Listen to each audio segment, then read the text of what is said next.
Maybe we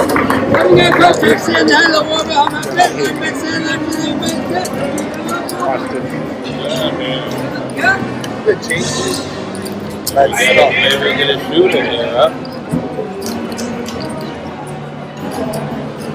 Come on, 9.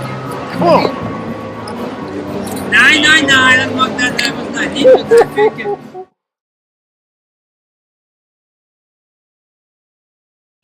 Are you a superstitious person? I'm very superstitious, but this shit started as an adult. I want to say like 1991, 92, something like that. Me and my father and his partner, he had a partner named JoJo, big time dope dealer, huge dope dealer, right? So my father kind of looked up to him, right? My father was kind of like, I want to say like one of his boys. So we go to Vegas. So my cousin, I ain't gonna say his name, but he's been convicted. But my cousin's going out there to put in work on the banks, right, with the credit cards. He getting buku money. And we end up going to the Hilton. I'll never forget this. You can look it up. I think I put it in my book. The Cleveland Browns was playing the San Francisco 49ers. The 49ers are the shit. Cleveland is trash. When we go walking past a parking, what do you call that? The cement thing in the parking lot. If we go on this side of the pole and JoJo go on that side, my father say, hey, let's go on that side. Let's go on that side. I'm like, what, man? What you tripping off for? Oh, come on, you got to go around. I'm like, man, I ain't doing that shit. Father be like, no, you have to. I'll be like, why? And he said, JoJo's superstitious. And that was like the craziest shit ever to me. Like, motherfucker, you rich? You old? What the fuck you tripping off some fucking superstitions for?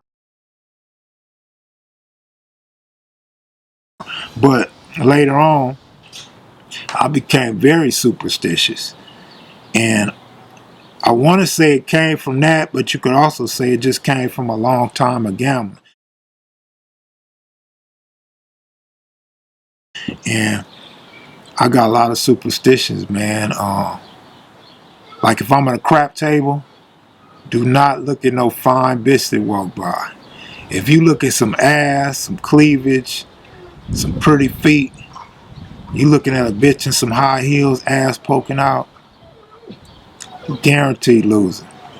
Guaranteed I walk away from that table broke. I don't care how much money I got, how many chips I got, how long I'm there, I'm gonna walk away broke. A common superstition that a lot of gamblers share is the stick man.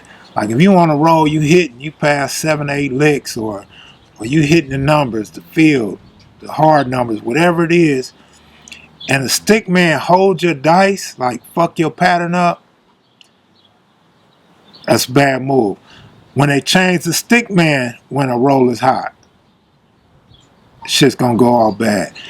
When the pit boss tell you good luck, all bad. I mean, I got a million superstitions, man, and a lot of people would share some of them, but not all of them. When the dice go off the table, that has to be the most realest shit ever. I'm gonna say 998 times out of 1,000, you're gonna roll 7 after you roll the dice off the table. You think casinos try to jinx winners? I know casinos try to jinx winners. I know, I had a lot of personal experience with casinos, and they basically treat you like they know you, like really know you and really know your patterns in pocket. Because if you come in there with money, they cater to you. You lose all that money, they dog you. Like I could be in a casino with 100 racks, and I fall asleep, they gonna give me a room. They gonna give me a suite. They gonna give me a nice room, a suite. They gonna give me free food. But if I fall asleep in that casino with no money, they gonna tell me I gotta go, or don't fall asleep again, or they gonna ban me. And it's little shit like that that shows me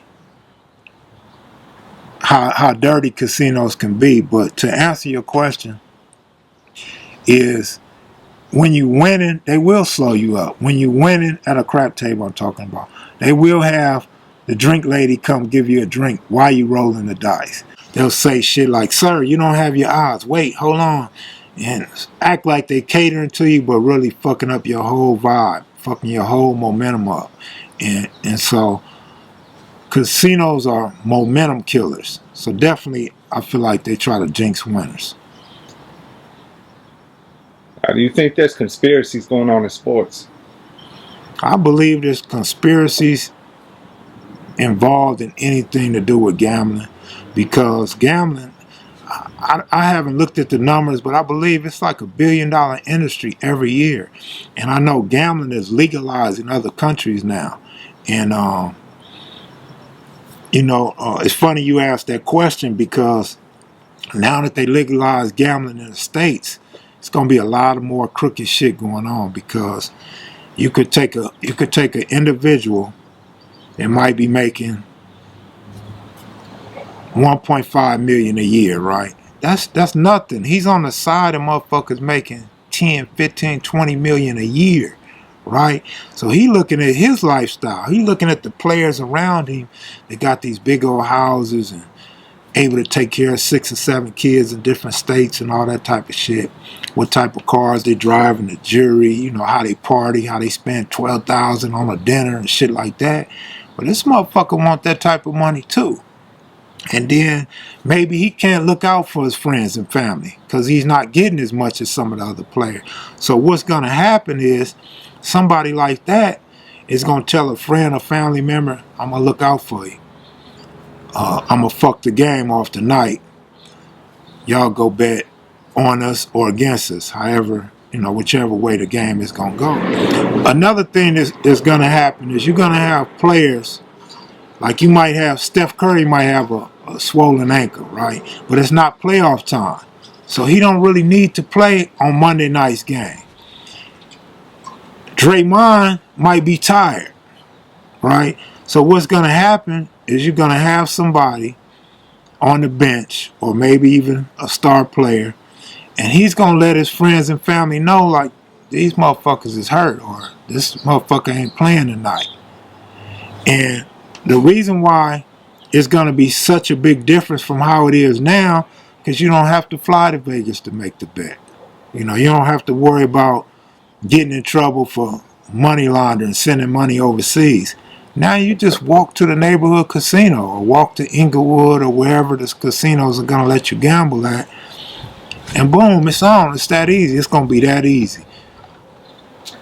Now, we've seen referees get caught in the past. You think there's more doing it and they're just not getting caught? Ain't no doubt. Even, I believe his name was Donahue or something like that. Even he admitted that it goes on. But see, it's like Jose Canseco syndrome. You catch a motherfucker doing steroids, he tell on everybody. He's a snitch, he's a rat, he's a dropout. So you don't like him. But the motherfucker's giving you some real game, and you don't want to listen to it. And what happens later on? It fucks up baseball. The same shit's going on in basketball, but they didn't want to fuck up basketball. So they ignored it, they shut him up, they blackballed him. But hell yeah, it's referees cheating all the time. And right before Donahue got caught, I was telling Shawnee Mac that the motherfucker was cheating, right? I'm crying to Shawnee Mac on the phone all night till like 3, 4 in the morning. Shawnee Mac, I ain't gonna say he didn't believe me, but it's like he really didn't engage. But we talked about, things in general. And man, I find out like a day or two later, I see that motherfucker on the news. I call Shawnee Mac like, "Nigga, remember that dude I was telling you about, that ref? He got caught." And so what I'm trying to say to you is, you could be watching a game like tonight's game, right? The game is in the referee's hand, because the referee can call shitty fouls all day long to push a game over. You're not necessarily betting on who wins the game, right? You're betting on the total, over 200, under 200. So it's easy for you to make calls and not make calls depending on which way your bet goes is going to determine the outcome of the game. Who are your favorite people to go to Vegas with? You know, I go to Vegas myself nowadays. I've been going to Vegas myself for so long. You know what I'm saying? I really don't have a favorite person, but if I had to pick one, I would say my baby mama. And what about back in the days? Baby mama. What are the women like in Las Vegas? I love them. I love them. You know, everything that you fall in love with ain't always good for you. Like, you might like candy bars. Shit ain't good for your teeth. You know, you might like red meat. Shit ain't good for your health. And it's the same with the women in Vegas, man. I love them. You know, I'm not cut from that Snoop Dogg cloth. I really love them hoes. But my thing is, a bitch is a bitch. A bitch is going to always be a bitch. When you don't have what that bitch want, it's all bad. It's the same in a relationship. Like, you're married, right? You got a new baby, right? As long as you're going to work every day and you respecting her, all that's cool. But what happens when you lose your job and you snap on her? What happens when you get in a car accident and you can't pick your kid up from daycare, but the battery on your cell phone is dead and you can't pick him up? You know, when you get into these little small situations, sometimes they grow out to be big situations and shit don't work out. And it's the same with them hoes. You know, as long as you got money, them bitches gonna do whatever you want them to do.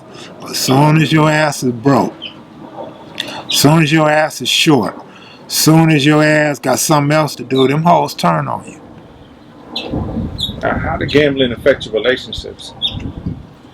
Well, I ain't really been in no relationships. Oh, I'm sorry. I'm thinking you said hoes. No. Gambling has fucked off basically all my relationships in a sense. Because, like I said, I haven't really had a lot of relationships. You know what I'm saying? I just fuck girls. And, you know, we have an understanding. And a lot of these girls, they be having boyfriends and husbands and shit. And they, you know how they used to say, like a side piece. Basically, these hoes trying to have their cake and eat it too. So my thing is, find them, fuck them, and flee them. But if you cool with me, I'm gonna stay long term. You know what I'm saying? I'm not judgmental. And if we cool, if we vibing, we gonna stay cool and keep vibing. And so a couple of girls that I messed with back in the day, if I seen them today, we still cool. We could hug, shake hands. You know, we can share secrets, whatever, and we gonna both keep it 100. But as far as my baby mama, just fucked the whole relationship off because I put gambling over her and my family, and it was never something that I was trying to do. I was trying to get money to make us have a great life, you know what I'm saying, to get the dream home, the dream cars, and live a dream life. But shit never worked out that way, and that's kind of the problem with gamblers. We always dreaming too big, and it's hard to make a dream become a reality when you're gambling because you're basing your success on other human beings and the outcome of a ball game or the dice or cards. Now, did any of your family or friends try to get you to stop gambling? My mother was probably the first to try to get me to stop gambling. A partner of mine, Kel Wicks, rest in peace, he used to try to get me to stop gambling. Baby Shawnee Mac, he tried to discourage me from gambling. Baby mama, couple of hoes I messed with. I mean, they want you to stop gambling, but who gonna give you money? Where your money gonna come from? You know what I'm saying? Contrary to belief, I was never a mama's boy, right? I love my mama. I love her to death, but to me, that's not a mama's boy. Mama's boy is somebody that's taken care of by your mother. My mother gave me a roof, so she paid the bills. I love her for that. I respect that 100%. I would never disrespect that or take that for granted. But as far as having money in my pocket, where my Jordans was gonna come from, where my jewelry was gonna come from, where my gas money was gonna come from, where my happiness was gonna come from, it's gonna come from my pockets.